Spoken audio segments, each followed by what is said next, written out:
Oh, YouTube! Hi, I'm Mad Marc, and I'm really bored. I'm waiting on my Reggae Shark airframe to come in. I really want to try out the Shark camera. So let's build something that I can fly on. Okay, this is the UDI U818 UFO, basically. This is it. Now, I've taken off the flight controller and put it away for other retarded things I'm going to build. And I took out the lights all throughout there, and I just left the leads from the morgue, right? And everything else that's structural there. Then what I did, this is from my first video I put up, by the way. Then what I did is I made a few cuts in here and there and stuff, and I mounted the Nano QX FPV flight controller into that sucker, so I can use, you know, like a decent controller, right? Okay.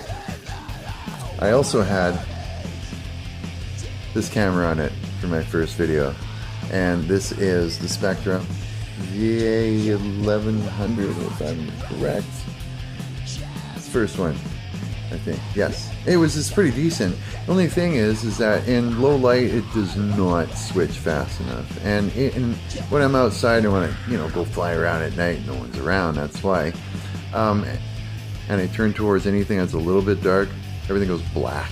You can't see anything. It's like right? So that's only for during the day. It's just great though during the day. Alright, so what I'm doing is I've removed this from there because this sick ass camera here, I tried it out, it looks great. It quick switches, it's bright all the time, eh?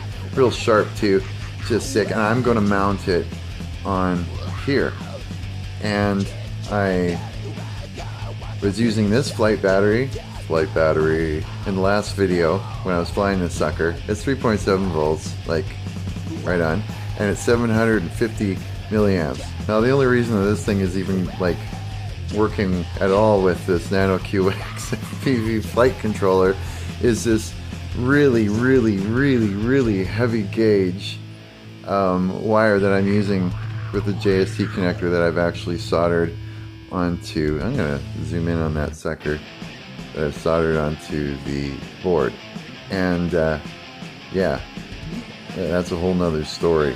But so anyways, also due to the fact that this is a heavier JST connector, it makes me want to tap into the flight battery. But that means you could possibly, and I know these won't they shouldn't, there shouldn't be any noise when you're running the motors, but it's possible. And I know I'll get a shitload more of flight time if I just use this for the flight battery. And I was using this little sucker here for, everybody knows these things, this little sucker here for the other camera, but I'm going, do I make a connector or do I use this 500 milliamp hour battery, because it connects to it and stuff, and it looks pretty, it works, right? But that's like quite a bit more weight. So it's time to draw.